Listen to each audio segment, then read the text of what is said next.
Good evening and welcome to Undaunted, bringing into the news untold stories. I am Star Smart. Let's begin.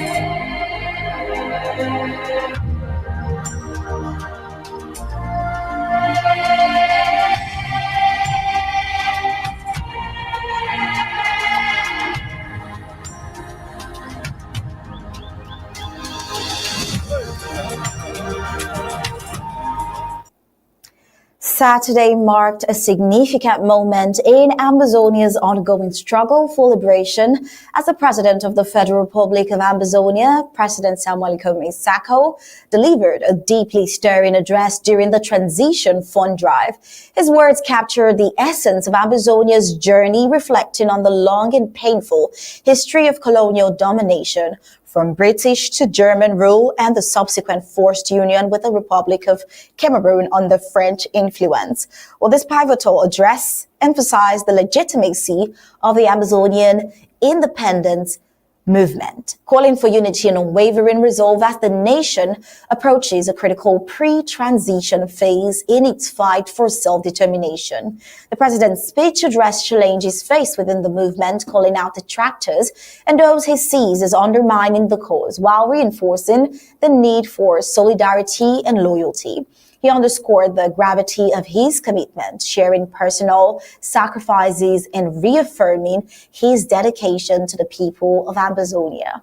Well, Saturday's events were equally underscored by the controversial documentary celebrating LAR Public's Biya in Mbeseha County, which presented another chapter of colonial influence, stirring strong reactions, with many viewing the invitation to celebrate Biya in Ambazonia as an affront to Ambazonia's sovereignty, particularly as Southern Cameroonians' funds even conferred upon Biya the prestigious title of Fund of Funds. This act, in the face of crimes against humanity predominantly impacting Southern Cameroons, has sparked outrage and accusations of betrayal from the fund. For many, the move symbolizes either fear in the face of colonial intimidation or an act of corruption from these funds, seen by many as sellouts who compromise the dignity and the freedom of their people for personal gains. Well, this act, many believe, desecrates what was once a noble title,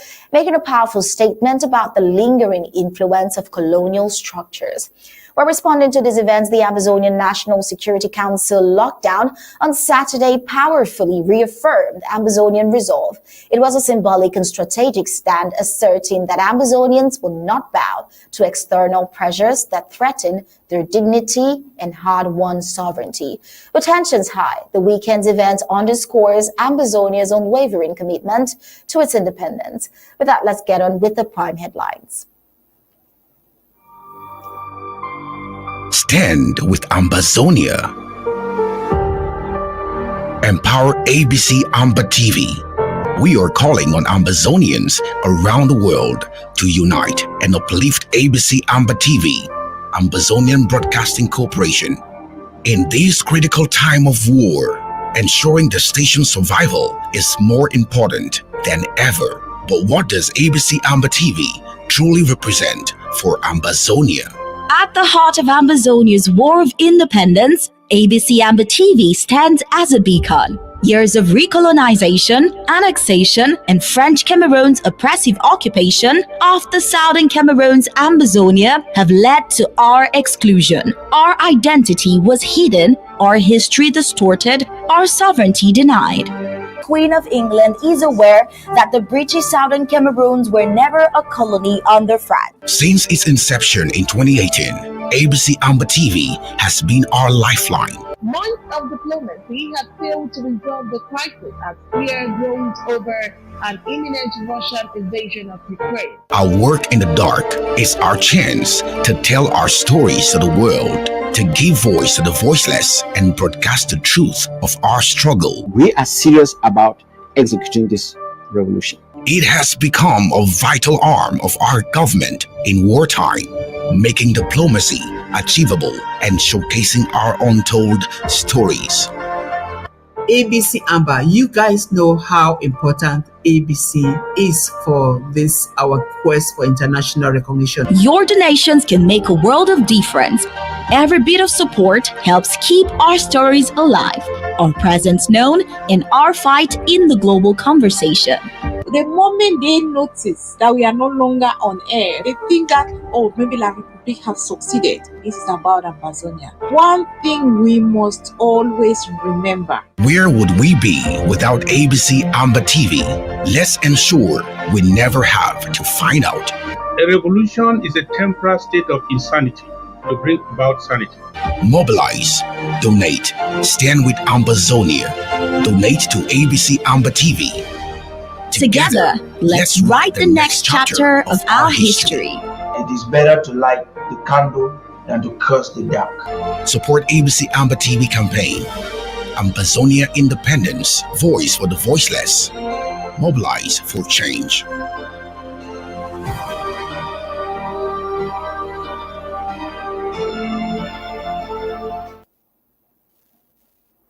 And these are the prime headlines for tonight. A student sustained injury after gunmen attacked their school, the GBHS Bamenda, on Saturday, October 26, 2024. We also see Biya's grip on power, a threat to democracy, as well as the presidential fund drive yielding sweet success. Atia's kidnapping, yet again a spotlight on press freedom under siege in the Cameroons. On the African scene, we see Senegal facing financial setback with the International Monetary Fund aid program frozen amidst debt concerns. And on the global scene, big tech CEOs are calling up Trump, seeking to rekindle the relationship with him ahead of Election Day. With that, we head on to the full briefings of Undaunted tonight.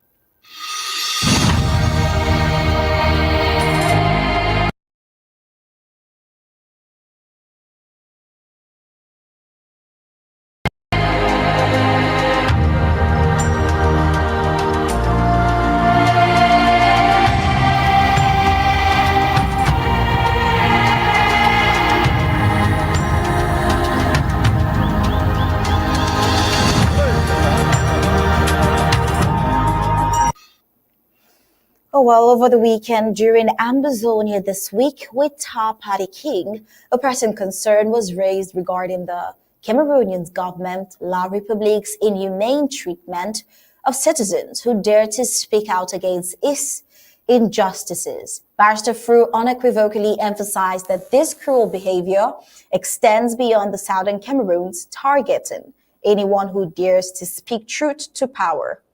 Well, the heartbreaking story of Longue Longue, a Cameroonian artist and vocal critic of the regime, served as a poignant illustration of this systemic brutality. His torture and dehumanization underscores the LAR Public government's blatant disregard for human rights and freedom of expression. Barrister Fru's remarks echo the sentiments of many, highlighting the urgent need for international attention and action to address Cameroon's deteriorating human rights situation. However, in a chilling revelation, a video allegedly showing the brutal torture of renowned Cameroonian artist Longue Longue by government forces, the colonial government forces, has ignited international condemnation. The disturbing footage, believed to have been strategically released by authorities aiming to instill fear and suppress oppositions ahead of the highly contested 2024-2025 presidential elections. Well, you would recall that Longue Longue, who is a vocal critic of President Paul Biya and his regime, had publicly questioned the legitimacy of the 2018 presidential election results. His songs, mocking state institutions and their aging leaders, further infuriated the regime. The artist's arrest and subsequent torture were a stark reminder of the regime's intolerance for dissent. This incident is part of a broader campaign of repression by the Biya regime. Authorities have arrested youth advocates promoting voter registration, issued warning, threatening critics, and banned media discussions on Paul Biya's health. The tactical release of the video aims to deter opposition candidates from challenging Biya's potential re-election bid. The international community has condemned the torture, calling for immediate investigations, accountability, and protection for opposition voices. But then how far would these calls go? However, critics question the regime's sincerity, citing its history of impunity and human rights abuses. As leaders and advocacy groups demand justice, Longe's ordeal highlights the regime's blatant disregard for human rights. His story is not isolated. Many detainees face similar torture, with thousands of stories remaining untold. We wonder, will the regime's tactics silence oppositions, or will the international community's outcry spark any meaningful change? Now, mind you, there is also, in light of these videos of someone popular in the Cameroons who escaped this torture, someone in the shoes of Longe, someone who goes by the name Willie the Paris, who also faced similar circumstances. Well, we have with us in the studio Barrister Basia, who would like to join us now to share his thoughts on this particular report. Good evening, Barrister Basia. Good evening. Good evening for having me. Thank you for having me here. For trying to say something again on this longe story. You see, the important thing about this thing is, it's not whether Cameroon practices torture. No. Cameroon is perpetual torturer. They torture people.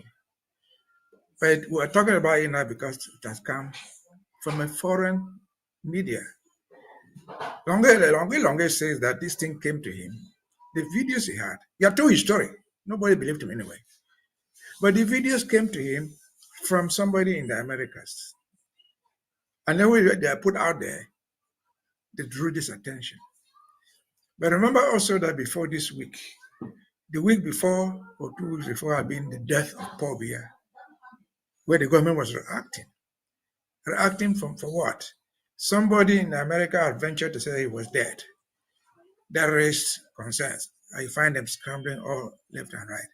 So the issue is not where they torture people. They torture almost everybody. Only the lucky ones survive to tell the story of their torture. What Longe went through and survived.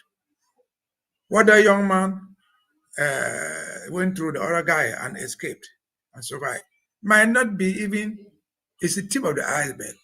We don't know what the Naira 10 went through in the torture chambers when they are adopted from Nigeria. And for weeks and months, they remain under torture. They have never had the opportunity to tell their story. And if you watch and follow media work from Cameroon today, they are talking about it everywhere. And so they have even said, look, what is the difference between this torture and what they have seen Ambazonians go through? The same torture, tying people down, beating them on the feet with cutlasses and everything. And nobody made mention of anything. I remember last week I saw on Equinox, they were talking about this torture. And one of the guests on that program, which was analyzing the news, said, well, they have been doing this everywhere, every day. This one happened in Douala. But if they want to continue doing it, he said, he recommended, they should go to Yumajok. That's in Ambazonia, or somewhere in Ambazonia, where they are going to find enough clearance to torture. So that's within their DNA. They torture people. The lucky ones survive to tell their story, but a large majority die. Who knows how Wazizi died? If they had been giving just this simple torture they gave Longe, Wazizi would have survived. He died. We don't even know where his corpse is. Can they deny it was torture? No. They don't even know how to deny it anyway, because those videos show the face of the people. They show the individuals. And then, as usual, What has Cameroon done? The Ministry of Defense says they are ordering an investigation. To investigate what? Are they investigating the torture? No. The torture, the evidence is there. Are they trying to find who was tortured? No. Longer is there. Everybody sees the story. So what are they then investigating? If they're investigating anything at all, it is how the story leaks. This thing happened in a closed room. As they said, in their custody. They never believed that one of them was videotaping it because it's one of them who videotaped it. It's not in the marketplace. And so their concern now is who leaked out this thing that is causing us international pain. It's not that they didn't do it. They are not denying it. And so it is not even important that this guy was an opponent of the regime. He has never been an opponent. He has always praised them. But they tortured him. This incident happened because he ventured to say something that they didn't like. He said Kamto had won the election when the election was under contest in 2019. And he had to go through this. A guy who has been supporting them, singing for Paul Biya, singing for his wife, had to go through it because he ventured to say, give an opinion that someone else won the election. And you realize his closeness to the regime by what he's saying under torture. He's pleading to Chantal Biya. Those are the people he knows very, very well. He's calling for their assistance. And so it is a tip of the iceberg, I've said. What that guy went through is not even up to 100th of what Ambazonians have gone through. A good number of them who have died. But the central issue is, from this discussion that we've seen from the media, this is a crime. This is an international crime, a war crime, which is imprescriptible. Sooner or later, perpetrators are going to be held accountable. And so, thank God, people have said, oh, they just put it out now for election purposes. No. Maybe the guy who put it out there might be to show the world that is not the regime that you should vote for anymore. That's possible. That's possible. This is something we've talked about in detail over the weekend and now again, because it's interesting to find out that even videos of Willie the Party is out there. And what is even more interesting is to still have activists advocating and calling out to the international community to come in and bring justice to this human rights violation. But then all of this continued to happen amidst the ongoing war in Ambazonia. Amidst the ongoing war in Amazonia, we also see a student from government bilingual high school, Bamenda, who was injured after unknown gunmen stormed the school on Saturday, October 26th at approximately 1 p.m. The incident occurred in the Ntamulang neighborhood where gunfires erupted, causing chaos and panic. The motives behind the attack remain unclear, and no armed group has claimed responsibility yet. Well, this incident is particularly concerning given the current tensions in the country. The Ambazonian State Army had recently warned the population of Bamenda to avoid gatherings aiming to disrupt the premiere of the documentary film about President Paul Biya's 41-year rule. The Ambazonian State Army's warning and the subsequent attack may indicate a broader pattern of violence and intimidation. Southern Cameroon has been experiencing this ongoing war for at least 7 to 8 years now. So far, attacks on schools and civilians, there have been instances of schools and civilians being targeted, highlighting the escalating violence and another reason why the Ambazonian government is saying no to school resumption due to the increase the high risk of security, the insecurity around these environments due to the ongoing war. The Ambazonian State Army's roles and involvement in the ongoing war has added to the complexity in a bid to defend their territory. The colonial regime and their clashes adds to more of this insecurity. In a place of war, there is hardly any safe space, especially the schools, where the incidents at government bilingual high school Bamenda shows the need for increased security measure and, most importantly, a need for dialogue between the two warring parties to bring this senseless war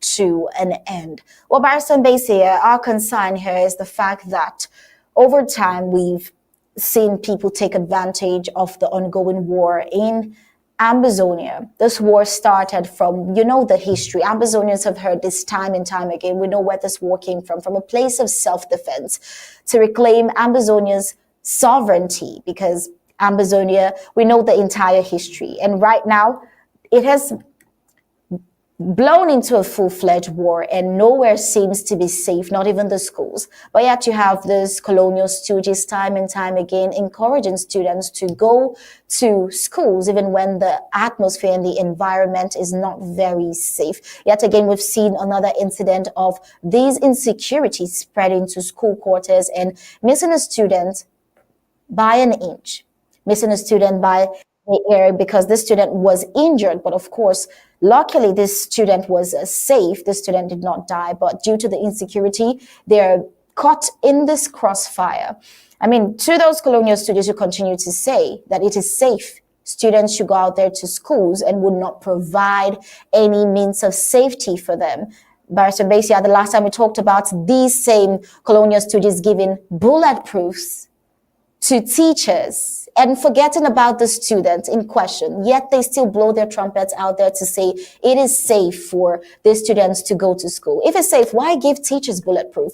And in this situation, it is not a teacher who is shot. It is a child who was caught in this crossfire and nearly escaped. With regards to this, we'd like to hear your thoughts, Barrister Mbeseha. Well, there's always a silver lining at the end of the tunnel. Is this a silver lining? I think so. What does it mean? What do I mean by silver lining? It's a silver lining to vindicate what we have stood for all the time. We have said as government that nowhere in Ambazonia is safe, even for children. And so this is happening. We don't know whether it was a crossfire, or it was a gang of thieves, or anything. The Ambazonian government has said there's insecurity, full stop. Because even the so-called government cannot provide security. They cannot guarantee your safety. That's what we stood for. Before you send your child to school, be sure there's some security. But since this is happening in Bamenda, it's important that we should analyze it in the context of Bamenda. Bamenda is a bastion of advocates, bishops and popes, queens and kings of a return to school. Because do not fear, you are safe, said Archbishop Andrew Kia. So will he tell the people again there, right in Bamenda, there, he lives in Bamenda there. Can he, in the face of all these things happening here, say, go to school, everything is safe? No. Again, can the bishop or archbishop, when he goes to say a mass in his cathedral on Sunday, there are hundreds, if not thousands of people there, worshippers, Christians, women, children, and men alike. Can he guarantee, can he tell us that if you went into that crowd of 1,000 people in the cathedral, you will find 10 people, 10 worshippers who have not suffered the pains of this war, directly or indirectly? No, they are just lying to themselves. And so what will the bishop, what will the cardinal, what will the ambassador, military ambassador from France tell the people which are dead? That everything is returned to normal? It is not. That is evidence, a silver lining, in fact, supporting our stand that there is generalized insecurity. We didn't say that Amba or our fighters, ASAs, will shoot the people. No. We didn't even say that the government will shoot them. No. There's generalized insecurity because, one, there's total absence, there's almost total absence of governance. The police who are supposed to give you security have been turned into torturers based on what you find there. The military, which is supposed to be policing the borders, have been turned to policing the streets, have been turned to become rapers. They have become armed robbers. These are facts. And so, what happened to that boy, good enough, got his kind, he didn't die.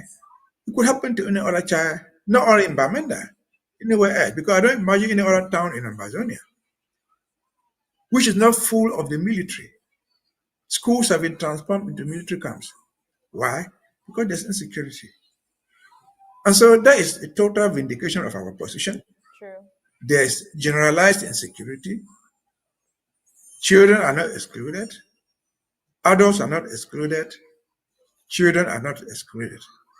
And so, again, can anybody in Bamenda, in particular, hit his chest and say, well, there's return to normalcy in this town. Let everybody go to school as they used to go before the war.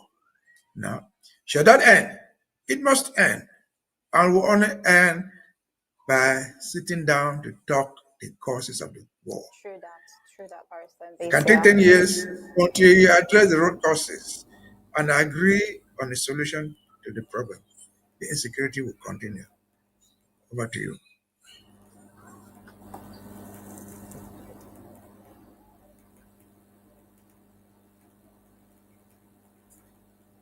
Over to you. All right, thank you, Barrister Basia. You couldn't have said it any better, very accurate there. But then we'll head on into, like you said, it's a silver lining, and I couldn't agree any less. Well, would like to head on to a very pivotal moment of our discussion for tonight, talking about the speech by the President of the Federal Republic of Ambazonia over the weekend during the Transition Fund Drive, which was highly pivotal and a deeply significant moment in the ongoing struggle for recognition. The president began that pertinent speech by acknowledging the long history of colonial oppression that Ambazonia, Southern Cameroon's Ambazonia, has endured. He recounted the progression from British to German colonial rule, followed by the United Nations role, which he criticizes in that speech for imposing the pseudo-independence that forced Southern Cameroons into union with the Republic of Cameroon under French influence. Well, this section emphasizes the historical betrayal and reasserts the historical injustices done against Ambazonia, establishing a basis for the independence movement's legitimacy and underlining the need for self-determination and liberation. For generations, we have yearned for true freedom that we have never fully experienced. From the onset of colonial rule, the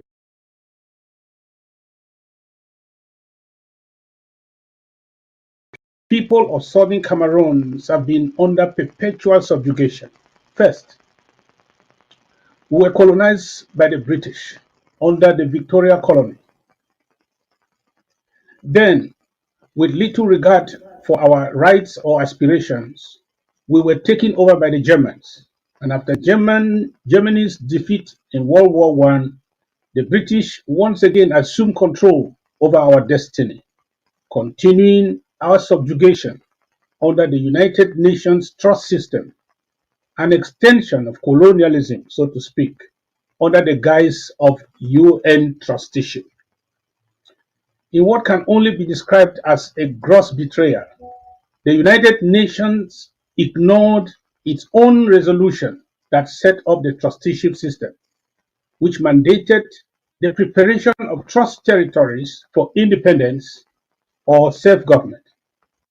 Instead, when it came to the trust territory of the Southern Cameroons, they orchestrated a pseudo-independence, which they decided to call independence by joining, allowing Britain to cede us to the Republic of Cameroon on the 1st of September 1961, ensuring that our colonization continued, this time under the French hegemony.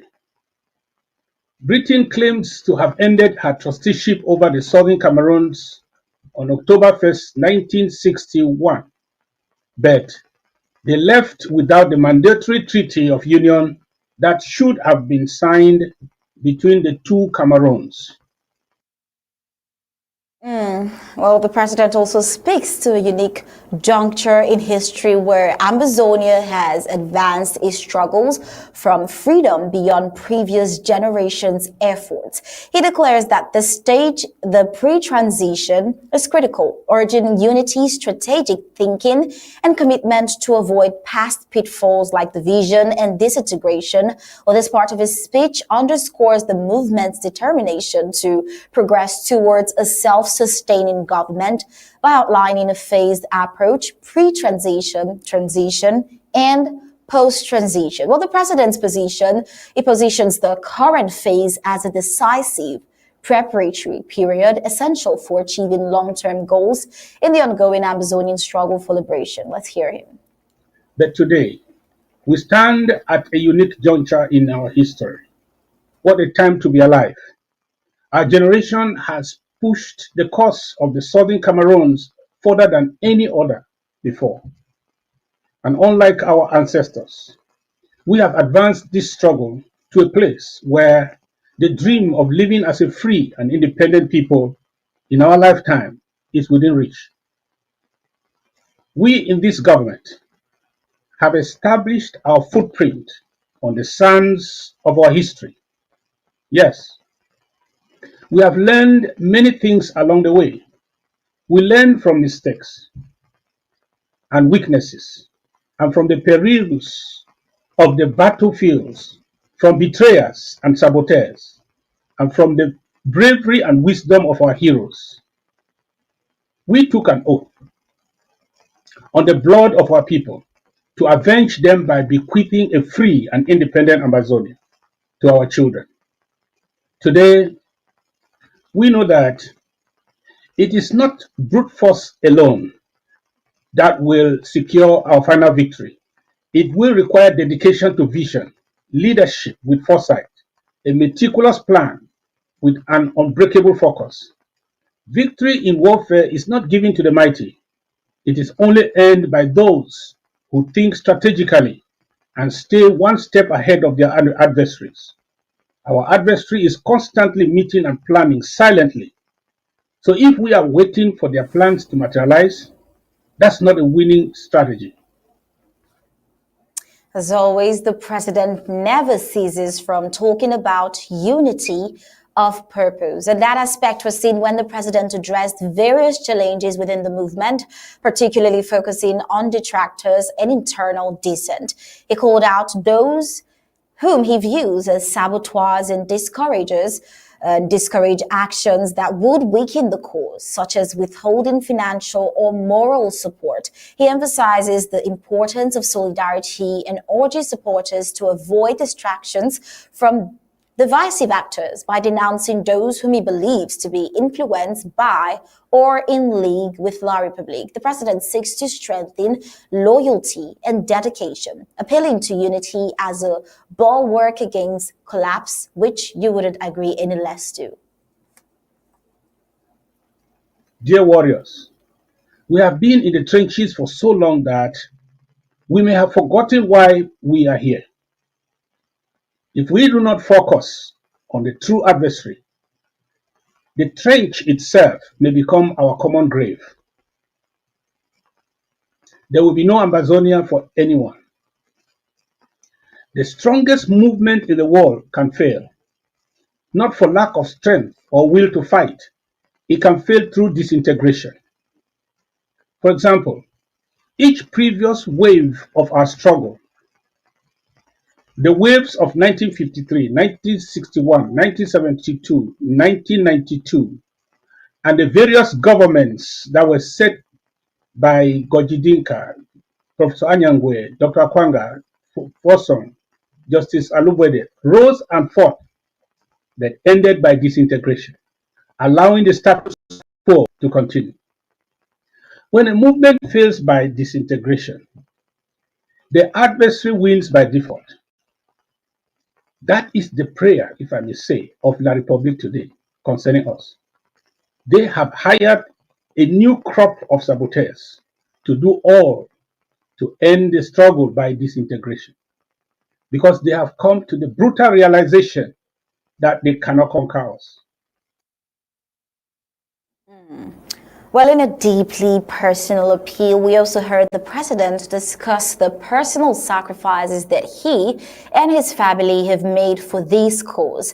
He challenges detractors who he doubt his commitment, those detractors who doubt his commitment, reminding them of his trials and he has endured and his unwavering resolve. Well, the part of President Sako's speech reinforces his position as a legitimate leader, one who has taken significant personal risk and sacrifices for Ambazonia. He emphasizes faith in divine support, asserting that anyone who attempts to thwart the movement's progress will ultimately fail. This stance strengthens his moral authority and aims to reinforce the unwavering trust of Ambazonian citizens in his leadership. This part of his speech made all listening understand why he has been dubbed as Dr. Common Sense and even the Iroko tree. Let's take a listen. I've never imagined myself as the only one capable of leading Ambazonia. I'm simply a comrade who stepped up when Ambazonia was in severe distress. My superiors, my betters, were still figuring out the mystery that suddenly disappeared 10 of our leaders. I stepped forward into the void as one that was willing to be the next to disappear, knowing the same mystery ghost could take me out. I counted the cost on me and my family. I was afraid, but I did not allow my fears to supersede my desire to see a free Ambazonia. Some people say I was very poor, a very poor guy then. Yes, maybe according to a certain definition. But the poor guys stepped forward when the rich and the wise and the powerful were nowhere to be found. None was willing to jump into the same pool that mysteriously swallowed Sisiko Ayotabe, Tassan, and the others. No one could do this except God was with him. My decision to step up almost destroyed my family and my home. Those who think accepting this sacrificial assignment was a favor done to me are suffering from selective dementia. 6 people, complete strangers to me at the time, came to my house to assure me of my security and that of my family, if I would only accept to risk all for the freedom of Ambazonia. They did not promise me a salary. They asked me to jump in for the good of all of us.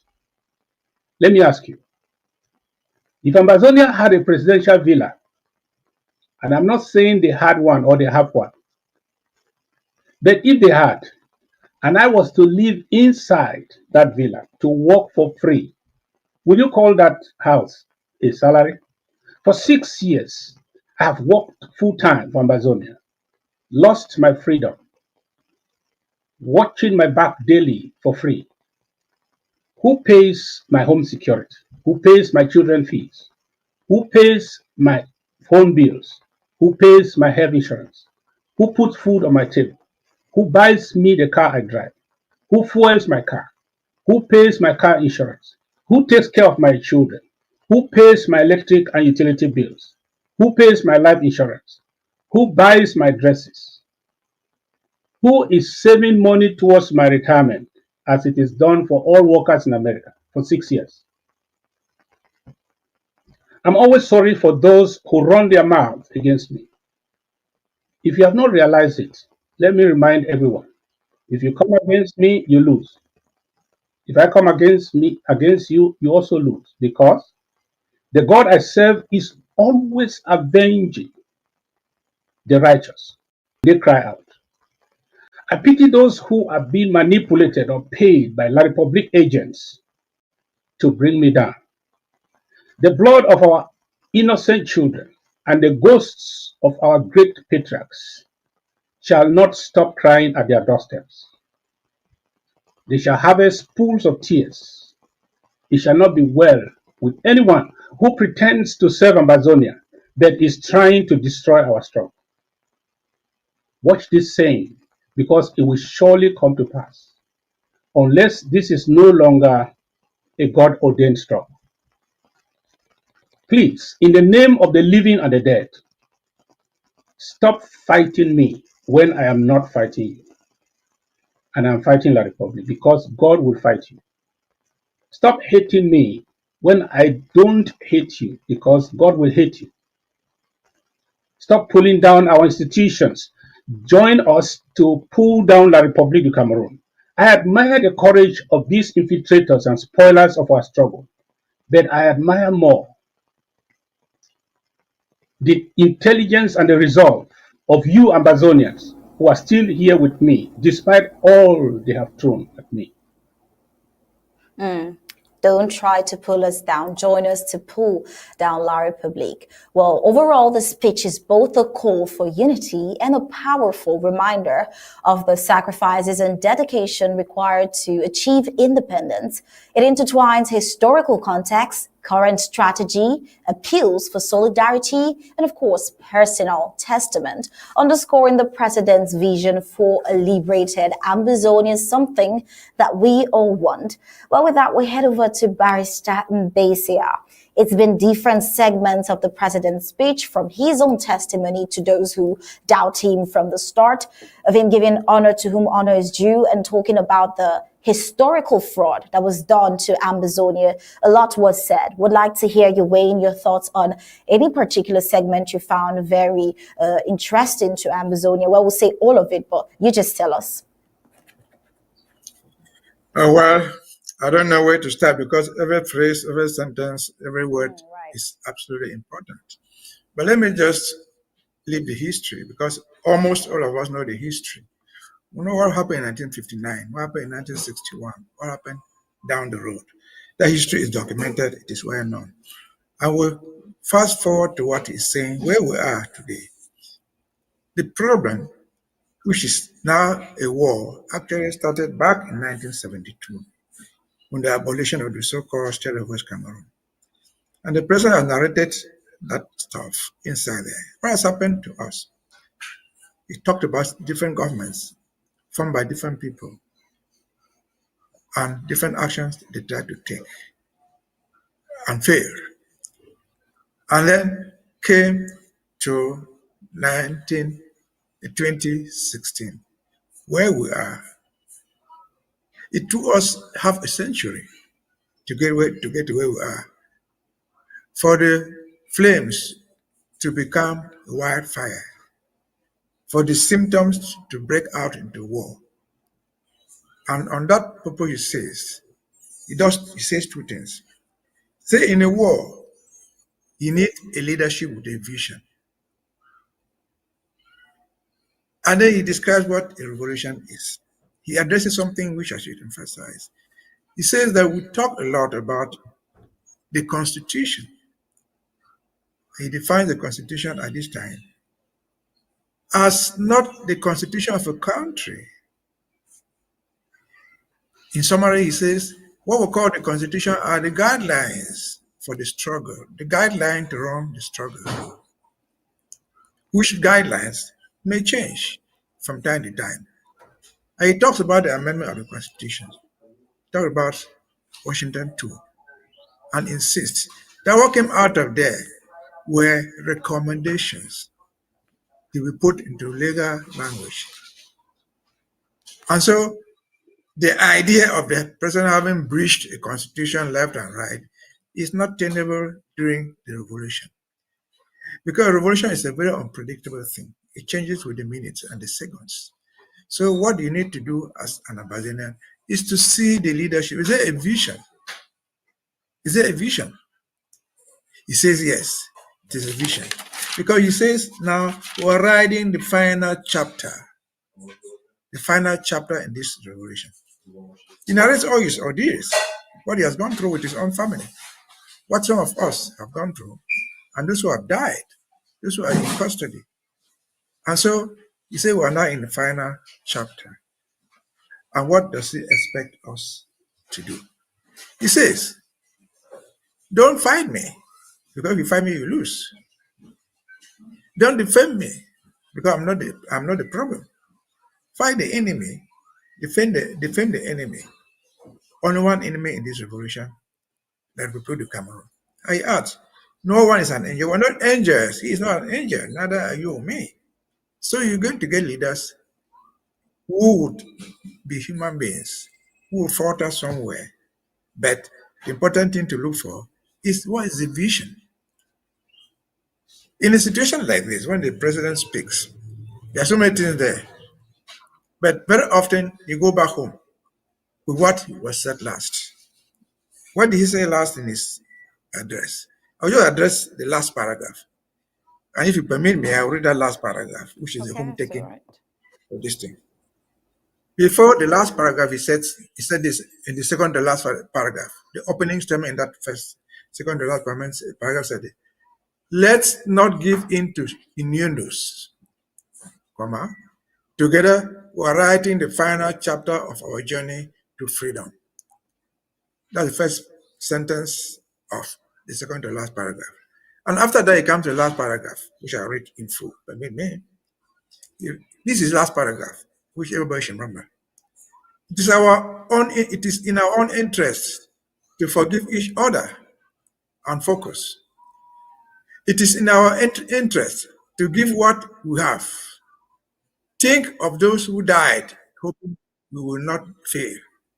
Think of those who are crying at home and looking up to us for their freedom. Think of those in the trenches who cannot stop fighting, lest they will all be killed. Some, like the late Sargon, Tiger, had and have lost limbs, have serious injuries, lost everything, but we are still fighting. What is your excuse, he asked. Let us march forward with purpose and ruthless determination for an Ambazonia for our future generations. I think that's a big summary of what he said. Take that home as a home work. He has mentioned the dead. He has told us what we should stand for. And go back to the other paragraphs ahead. Don't fight me. Don't fight my family. Don't be concerned with my life. I've suffered enough, and I can still die. It reminds us that people were adopted, but you would even know where they are. And so I think this is important. And he says this might be the last chapter in the struggle. And in the draft, he says, "Come on, give what you have, be on board." And so I think that is the final thing I learned from his speech. Truly, those which last gives me, words yes, were for every single Ambazonian. And they were indeed deep. They were so touching, so to put. Those last words are a take home. Everything he said, like you said, are very powerful and significant. But then Ambazonians would not forget the last words, to stay focused on the struggle and give as much as they can, whatever they can. Well, then we'll take a look. We'll move away from the president's speech, which was, of course, as always, remarkable. We'll take a look at LAR Public to Cameroon yet again. We brought this to you on Saturday with LAR Public initiating plans, where they initiated the plans to broadcast a documentary celebrating President Paul Biya, but in Bamenda. This past Saturday, as part of this effort, the CPDM officials collaborated with local funds to encourage Ambazonian attendance at the event. In response to LAR Public de Cameroon's initiative to broadcast the documentary on President Paul Biya in Bamenda, reports indicate that the colonial CPDM officials, along with local traditional leaders, funds were instructed to mobilize Ambazonians to attend. The Ambazonian National Security Council deemed the event a non-event and announced this past Saturday's lockdown as a show of resistance to this. Well, the action showed the reaffirmation of Ambazonians' view of a dissolved union with LAR Public, marking their commitments to the original territorial boundaries declared in 1961. Well, beyond the documentary broadcast, even the decision by the Southern Cameroonian Fund to grant President Paul Biya the honorary title of Fun of Funds stirred significant reactions in light of the history of unrest and allegations of human rights abuses by Paul Biya against Ambazonian people. Some have viewed that gesture as sacrilegious, Whether this action, calling the President Paul Biya by the funds, calling him the fund of funds, whether it stems from intimidation tactics or reflects the fund's compromised loyalties, it has been widely perceived as an affront to the dignity and autonomy of the Ambazonian people. Well, in response to the ANFC's declared lockdown for Mbeseha and neighboring areas on Saturday, aimed at boycotting this Paul Biya's documentary broadcast, reports indicate that Colonial's second deputy, the colonial mayor of the Bamenda Council, Mrs. Joko Frida, faced a tragic incident on the evening of Sunday, October 27, 2024, at Nchubung Junction in Mankam, Bamenda. Prior to Saturday's event, a directive from the federal government of the Federal Republic of Ambazonia, as we earlier said, cautioned against gatherings on that day. Despite this, Mrs. Joko Frida reportedly proceeded to participate in the event, which the NSC had warned against. Despite directives prohibiting gatherings on Saturday, she chose to participate in the broadcast of this documentary of President Paul Biya's achievement, reportedly organized by LAR Public. Her involvement in the event, which some believe was influenced by the incentives provided by the colonial administration, drew significant attention given the standing opposition to such gatherings in Ambazonia. Well, after the broadcast, she was taken to her residence on Savannah Street in Mankon, and concerns about her safety arose following this event. And tragically, Mrs. Frida was found unresponsive the next day, which was Sunday. Well, this incident also highlights the tensions surrounding the colonial government and the risk faced by those involved in colonial activities within Ambazonia's territory. Well, more on this will be said in our subsequent reports of tomorrow. But for now, we'll head on to look at more sides of LAR Public, where they don't just use intimidation tactics and fear. They threaten, they intimidate. We see another such example here in the report of press freedom, something that is hardly seen in the Cameroons. In the war-torn Ambazonia, journalist Atia Tilarius vanished into thin air on Friday. Eyewitnesses claim he was abducted around 4 p.m. in K-Town, Bamenda. Colleagues and family members are frantic with his whereabouts and conditions remaining in mystery. Well, Atia's abduction is the latest in a series of chilling attacks on journalists in the Cameroons. The country's deteriorating press freedom has sparked international outrage. Well, just to remind you, Samuel Wazizi Martinez Zogo Armand Chakunte, a fellow journalist, has languished in jail since 2022 for daring to report on the escalating Ambazonian war. Two of whom had already died due to this. Paul Shooter faced a similar fate in 2020 for criticizing the government's COVID-19 response. Kingsley Fumunyu received threats for exposing certain movements, while Mimi Mefo fled the country after receiving death threats. While Cameroon's ranking in the World Press Freedom Index has plummeted to 134th place. Government restrictions, censorships, and intimidation tactics have created a very toxic environment for journalists. Atia's kidnapping is not the first, but then we hope it becomes the last. And while the Committee to Protect Journalists, the CPJ, urges the Cameroons to safeguard journalists, the United Nations Human Rights Council emphasizes the government's responsibility to protect press freedom. Locally, the Cameroon Journalists Trade Union, the CJTU, protests Atia's abduction, and civil society organizations pressure the government for action. Well, as presidential elections loom and the Ambazonian crisis intensifies, journalists reporting on sensitive topics face heightened risk. Authorities' silence on Atia's disappearance fuels concerns about impunity. Well, we also got confirmation here that after this abduction, which we do not know what happened in the course of the abduction, he was released 24 hours with no statements made whatsoever, which continues to increase suspicions about the ongoings and the happenings surrounding journalists in the Cameroons. Well, with that, we head over to you, Basia Basia. I mean, journalists being abducted, killed, disappeared is nothing new, but yet again, Atia. What's making this particular one interesting is the fact that nothing was said prior, during, and after his abduction, and only after 24 hours this time he was released. What are the possible scenarios that could have surrounded his disappearances? So far, no statement has been made. Well, I think I've analyzed that before. The only reason why he was adopted is that he's a journalist. He probably said or did something they did not like. He spoke something or wrote something that did not go in their line of thinking. So he had to be taken away. That's happened all the time. You have mentioned Martinez Zogo, or mentioned Wazizi. That's their practice. If they don't catch you physically, they will ban you.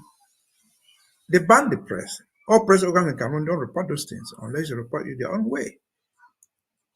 You have mentioned me for all of those. Those are all journalists. But the issue now is, how did he get out? And why is he keeping quiet? It's a simple story. When they take you into custody, you all get released when you promise not to say anything to people what happened to you. Longue will not have been speaking if he was still in the country here.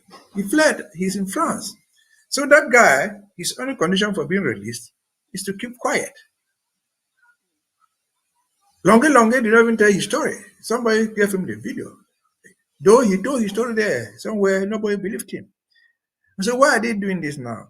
It's because the story of Martinez, what they call it, Longue has, coming from abroad, from the United States, publicized by the international press, has put them to shame. And so they release you, but on one condition, which is almost always there. You sign something, or they tell you if you say it again, you'll be dead. And what do you expect to happen? When you die, you die. We have been talking about international press. The international press will not come and catch the president. They will write. They will do something. They might even take some sanctions, which is like giving you economic sanctions. They will not bring you to life. They do all that. Any other journalist is cowed, keeps quiet. Because you fear your own life. The only is in the extreme. They don't just lock you up, they kill you. They don't just kill you, they torture you before you die. Which human being who wants to take that? All of us will die. But nobody wants to die in the torture chamber. That's said about the journalist. Permit me to go back to the woman who went for Biya's screening of what nonsense over there upstation. Before that event, this government had decreed a ghost town. Shut down. What I always say, we don't decree those things to punish anybody. If there are any ghost towns, lockdowns, they are meant for your own security. And I remember saying it last week. What happened in Bamenda this Saturday had happened in Biya, I think 2 weeks ago. They were trying to screen the same thing in Biya. They went to Mamu, the village where they have adopted their children, and all the villages there. Paid people to come and sit there and watch that thing. Paid people with money. And ferried them to the place. But while they were ferrying them to the place in Biya, they got to Moya and there was gunfire. They successfully got there anyway because there were armored cars that took them there. They're in Bamenda. Why do you not do it in the Ayaba Hotel?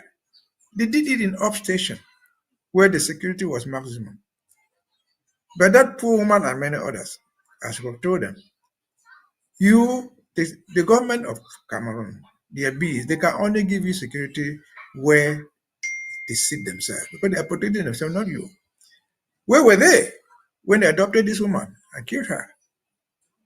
Who adopted her? Why did she go there in the first place? Who in Bamenda, as I said last week, or even in Biya, you watch the film. How many things can they mention there that was shown that were performed in the so-called Northwest or Bamenda, where this woman is a mayor? Almost nothing. So why are you celebrating something that has no meaning to you? And as the story goes, somebody adopted her and killed her. We, this government, the ASA, we don't kill our own people. So that story cannot be attributable to us. We're an organized resistance. Properly organized, we're educated. That is an organized resistance. We don't kill people. But what happened to her is a reminder to all Ambazonians that there are two types of resistance in this struggle like in the other one. There is an organized resistance, which is headed by the government. We have ASAs. We have secretaries of state. We have government people talking like me and you here. That's organized resistance. The unorganized resistance is the one of the people. People who sit in their houses and see you betraying them. They are not working for anybody. They show their anger, their vengeance against you. And they will take any action that otherwise, in normal circumstances, all the government would investigate and bring them to book. They are not investigating. The poor mayor, you were there. I saw you there in that very dress in which you lay dead. I also saw Madam Mundi. Madam Mundi of all, a government appointed senator who had been adopted once before. She was there ranting of the goodness of this thing for the women. I don't know what she saw in that movie depicting the famous poor Biya and the womanhood in the so-called Northwest where she lives. Yes, she went there as a senator. She probably had an armored car stationed behind her door. You, that woman, there was not even a person with a cutlass to guide you. No one with a spear. And you died. Was it worth the trouble? The glass of whiskey you drank there, the slice of bread and sardine, was it worth your life? Whatever to her, well, the same question we're asking to her are being repeated to any other person who should call you a traitor, who should call you, in fact, you have nothing to feel but yourself. No, Ambazonian killed you. You don't know who did it to you. But it just tells you, you have an army that surrounds you, an army of opponents that don't buy into what you are doing. You're an old woman. I'm sure you have grandchildren, if not great-grandchildren. Can you, in good faith, say that because you are the mayor or what deputy mayor of Bamenda or Mbeseha, whatever nonsense you call it, was worth the trouble, other than maybe the few glass of beer that you eat and drink? And so it was not worth the pain. It is not worth the pain. But as a government, this Ambazonian government will always give you the warning signs. We see far in advance. Like President Sako says, this might well be the last moment. And so you have to be careful with your own life. Just as a reminder, I'm not sure that at your funeral, anybody will even come near to pronounce anything good for you. They will all run away for their own safety. And so be it. We're sorry that you died, but your death should serve as a lesson to people who behave like you. Again, as I said, in the cathedral in Bamenda, any other gathering of 10, 20, 150 people, you're not going to find 40 of those who have not suffered the pains of this nonsense declared on us by Yaoundé. If you can go into your wardrobe, put all your kaban wear, stretch out there, go into an armor car, well, you come back to sleep there without a spear, without a cutlass guiding you. Over to you. Basia, for your thoughts here tonight. But with that, we have to call this a close with you and head on to the African scene. As always, your take and your contributions to Undaunted tonight has been really helpful and amazing. Thank you once again for joining in. Thank you for having me. Sure. Coming up next is news around Africa.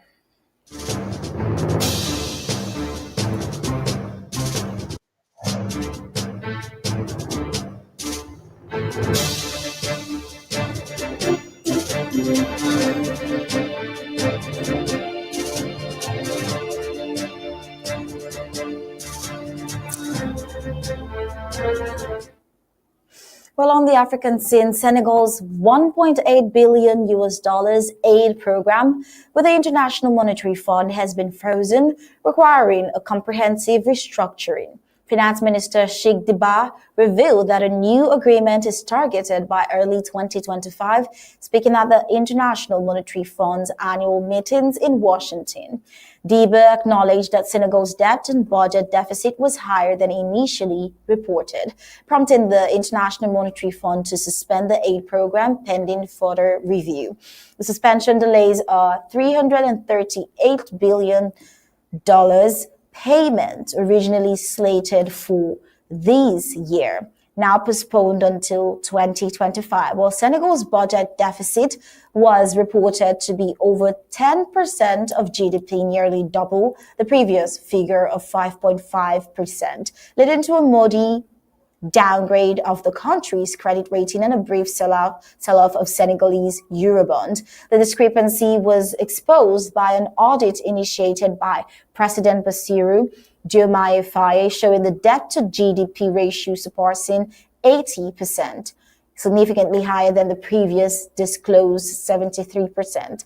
Biya clarified the funds already disbursed would not require repayment, as the government voluntarily reported the discrepancies. Additionally, the government is reviewing natural resources contracts to ensure compliance, come as with mining and oil regulations. And these measures are as a result of Senegal's preparedness for substantial economic growth from major projects like the $4.8 billion GTA LNG initiative and the Sangomar oil field, which are expected to drive the economy forward with projected growth rates of 6% in 2024 and over 10% in 2025. Well, we'll move to Sudan and we'll see the RSF attacks the devastating Gezira state amid the forgotten crisis. Well, Gezira state in Sudan has witnessed horrific attacks by the Rapid Support Force, the RSF, leading local organizations like the Gezira Conference.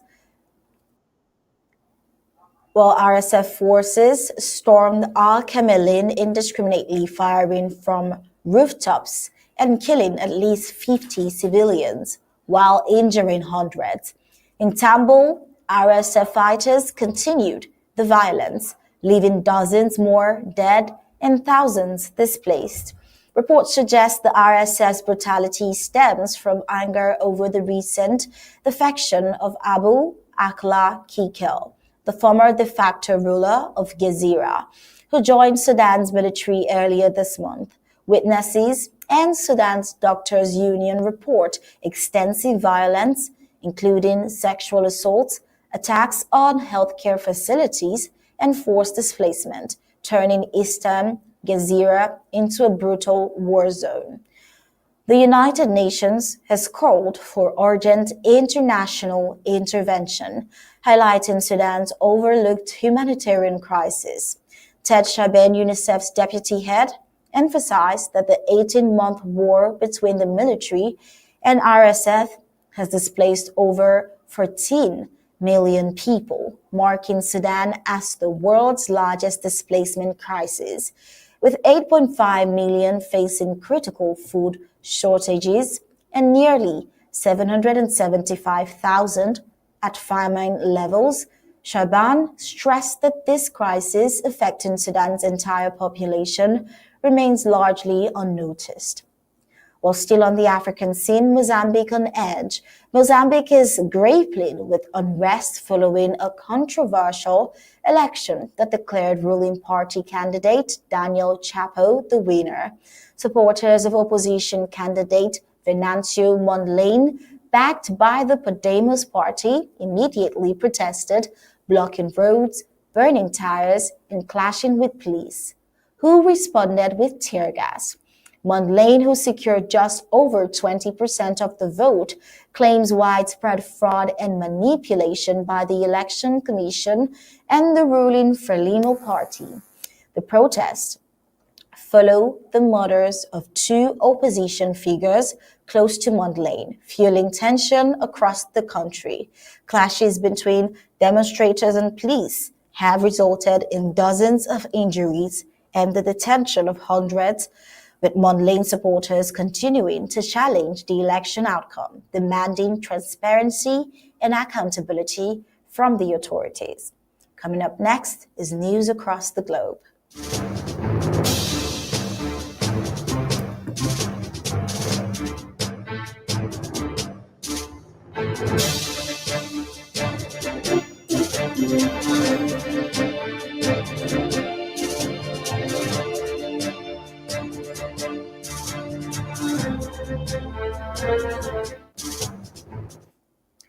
On the global scene, top executives from major tech companies, including Apple's Tim Cook and Google's Sundar Pichai, have been seeking out Donald Trump ahead of Election Day. Well, this move comes as Trump's chances of returning to the Oval Office are increasing likely. Well, in a recent interview, Trump revealed that he and Cook discussed Apple's ongoing legal issues in Europe.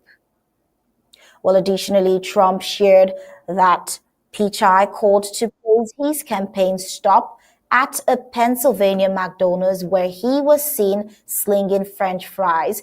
Trump recounted the conversation, saying Pichai stated, "This is one of the hottest things. We have never seen anything like this." Well, he repeated the story on Joe Rogan's podcast, further emphasizing the interaction with Pichai. This development highlights the significant interest tech leaders have in building relationships with Trump, given his potential return to power. The 2024 presidential election is shaping up to be highly contested, with Harris facing a tight race against Trump. The outcome will significantly impact the economy and democratic systems in the United States. While still on the foreign scene, BRICS unveils prototype currency, challenging global economic order. A groundbreaking moment in global finance unfolded at the Kazan summit as BRICS leaders revealed a prototype of their highly anticipated currency. This bold move signals the alliance's determination to reshape the economic landscape. Key highlights include the unified front, the currency featuring flags of member nations like Brazil, Russia, India, China, and South Africa, symbolizing solidarity. The multipolarity, with BRICS aim to promote a decentralized world economy, challenging existing power structures, expansion plans, additional flags of Mexico, Egypt, Nigeria, Bahrain on the riverside hints at potential membership expansion. Of course, economic synergy. The currency will also facilitate cooperation and integration amongst member states. And away from the BRICS, we see Russia getting armored vehicles from the United Arab Emirates manufacturer. Russia has reportedly received a new shipment of armored vehicles from Street Group, a United Arab Emirates-based manufacturer. The shipment includes over 20 vehicles, specifically Spartan, SUT, and Cobra and Cougar models based on modified Toyota Land Cruiser and Ford F-550 platforms. This development comes amid heightened scrutiny over arms transactions involving Russia, particularly in the ongoing conflict in Ukraine. According to Vonyy Ozvedomitel, a prominent Russian military blogger, these armored vehicles may have been purchased from the United Arab Emirates or South Africa. The vehicles are likely to bolster Russia's military capabilities, potentially for use by private military contractors like Wagner Group, with whom Street Group has collaborated in the past. Street Group has a history of supplying modified armored vehicles to various countries and promoting these models at international defense exhibitions. In fact, the company has previously manufactured the Tiger, a Russian 4x4 multi-purpose all-terrain infantry mobility vehicle under license. Well, the world wondering what this new collaboration is about. That will bring us to the end of Undaunted tonight. But of course, before we go, we bring to you the recap.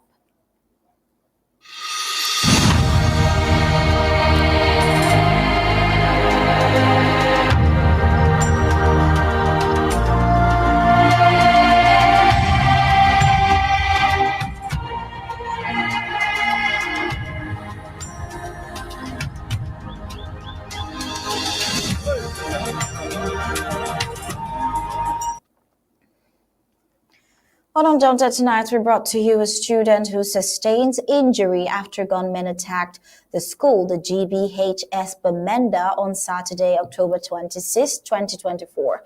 We brought to you Biya's grip on power, which is a threat to democracy, as we watch Ambazonians and even people from the French Cameroon being subjugated to inhumane treatment. We see presidential fund drive yielding sweet success. And Athea's kidnapping showing press freedom under siege in the Cameroons. On the African scene, we're brought to you Senegal facing financial setbacks after the International Monetary Fund aid program frozen amid debt concerns. Big tech CEOs are calling up Trump, seeking to rekindle their relationship with him ahead of Elections Day. And that was on the foreign scene. With that, we've come to the end of Undaunted tonight, bringing into the news untold stories. I am Star Smart, and we'll leave you with ABC Amba TV images. Good night, and God bless you.